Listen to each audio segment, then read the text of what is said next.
تو ظاہر سی بات ہے لوگوں کے لیے بھی یہ چیز فائدہ مند ہے۔ تو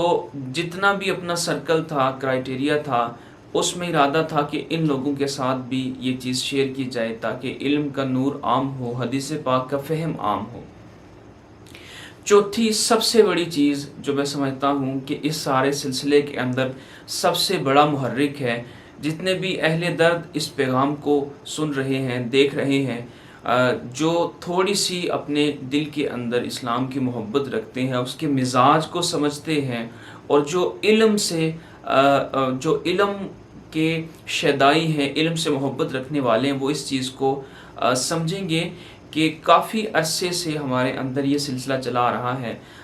فیس بک پہ لے لیں، آپ واٹس ایپ پہ لے لیں، سم میسیجز پہ لے لیں، کہ بس اوقات ہماری نظر سے کوئی بات گزرتی ہے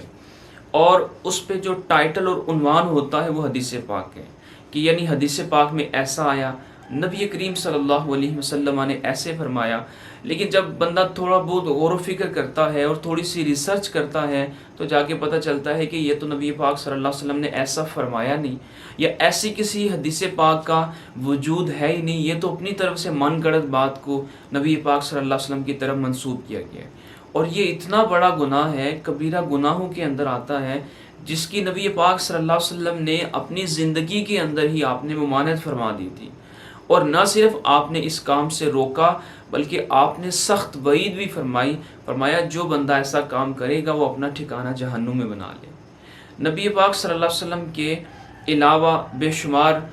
صحابہ کرام، اہل بیت کرام، ان کی طرف بے شمار ایسے اقوال منسوب کیے جاتے جو اصل میں ان کے ہوتے ہی نہیں۔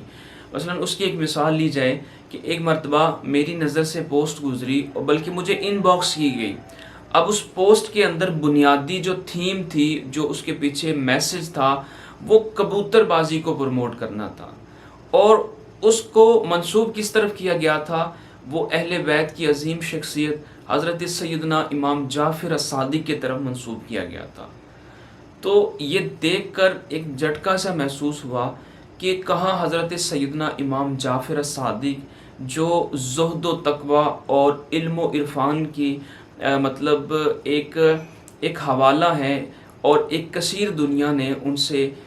فیضان حاصل کیا ہے، تو اتنی بڑی معتبر شخصیت وہ کبوتر بازی کو کیسے پروموٹ کر سکتی ہے؟ تو اس طرح کی چیزیں تھی، من گڑت اور فیک قسم کا جو کانٹینٹ تھا وہ اچھا خاصا چل رہا تھا۔ پھر رمضان کے موقع پر آ جاتا ہے، ربیع الاول کے موقع پر آ جاتا ہے کہ اگر آپ اس مہینے کی بشارت دیں تو آپ کو یہ انعام ملے گا، جس کی اصل میں کوئی حقیقت ہے ہی نہیں۔ تو ان چیزوں سے بڑی کوفت بھی محسوس ہوتی تھی، دل بھی کڑتا تھا، اور پھر یہ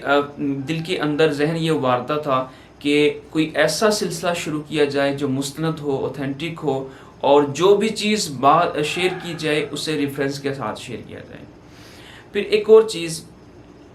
کہ کچھ عرصہ پہلے جب یہ شروع کیا گیا تھا سلسلہ، اس وقت تو اتنا زیادہ نہیں تھا، لیکن اب آپ اس چیز کو محسوس کر سکتے ہیں کہ ہمارا واٹس ایپ سٹیٹس، ہماری فیس بک کی سٹوری، ہماری انسٹاگرام کی سٹوریز، ان کو جب ہم دیکھتے ہیں تو ہماری اکثریت، ہمارے اپنے مسلمان بھائی بہن، ان کے سٹیٹس جب ہم دیکھتے ہیں، ان کی فیس بک سٹوریز دیکھتے ہیں، تو ایک غیرت مند انسان اپنے کانوں کو ہاتھ لگا کے رہ جاتا ہے۔ مطلب اتنا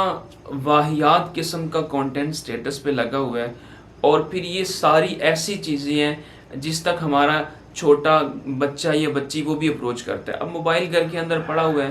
بس اوقات میں نے دیکھا ہے کہ موبائل پڑا ہوا ہے اور بچہ اور بچی اٹھا کے واٹس ایپ کے سٹیٹس کھول کے دیکھ رہا ہوتا ہے، اور سٹیٹس کے اندر جو کچھ ہوتا ہے وہ آپ کو پتہ ہی ہے کہ کس قسم کے سٹیٹس لگائے جاتے ہیں۔ تو اس چیز کو دیکھ کر بھی کوفت محسوس ہوتی تھی کہ ہمارے مسلمان بھائی بہن کس طرف جا رہے ہیں، اور پھر ہماری آنے والی جو نسل ہے وہ ابتدائی اور کچی عمر سے ہی اگر ایسا کنٹینٹ دیکھے گی تو بڑی عمر میں جا کر، جوانی میں جا کر تو اس کے اندر حیا نام کی کوئی چیز باقی نہیں رہے گی۔ تو یہ چند بنیادی محرکات تھے جن کو اگر یکجا کیا جائے تو اس کے جواب کی صورت میں، ان سارے مسائل کی حل کی صورت میں ایک سلسلہ ذہن کے اندر ترتیب پایا جسے ہم آداب زندگی کہہ سکتے ہیں۔ اگر آپ اس سلسلے کو جوائن کرنا چاہتے ہیں، اگر آپ اس سلسلے کو بڑھانا چاہتے ہیں، اس میں ہماری ہیلپ کرنا چاہتے ہیں، اور یہ جو طوفان بدتمیزی ہے فحاشی کا، عریانی کا، اس کو روکنا چاہتے ہیں، اس کے سامنے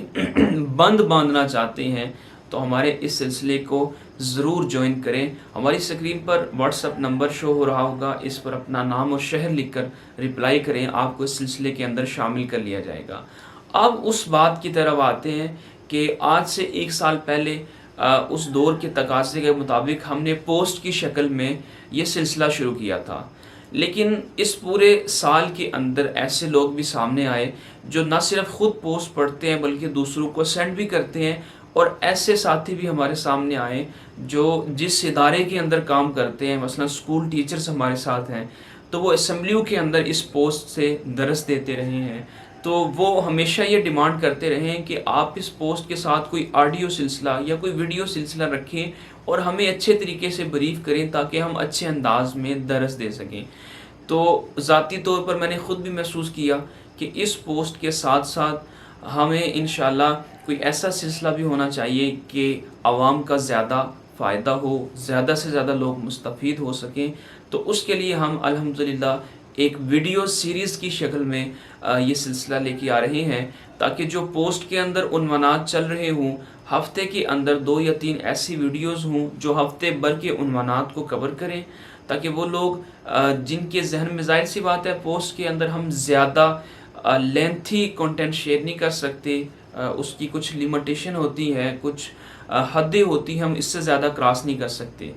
تو ویڈیو کے اندر اس کمی کو پورا کرنے کی کوشش کی جائے گی، موجودہ دور کا تقاضا بھی ہے۔ آپ اس بارے میں کیا کہتے ہیں؟ اپنی رائے کا اظہار ضرور کیجیے گا۔ اگلی ویڈیو کے اندر ہم یہ بات شیئر کریں گے کہ ویڈیو کنٹینٹ کے اندر ہماری جو ویڈیو سیریز ہوگی اس کا طریقہ کار کیا ہوگا، اس میں ہمارا نصاب کیا ہوگا، اور ہم کس کتاب کا انتخاب کریں گے، اور جو لوگ درس دینا چاہتے ہیں، اس سے آگے لوگوں کو پڑھانا چاہتے ہیں، وہ کس انداز میں پڑھا سکتے ہیں، یہ انشاءاللہ اگلی ویڈیو کے اندر اس چیز کو بیان کیا جائے گا۔ اللہ تعالیٰ آپ کا حامی ناصر ہو۔ السلام علیکم ورحمۃ اللہ وبرکاتہ۔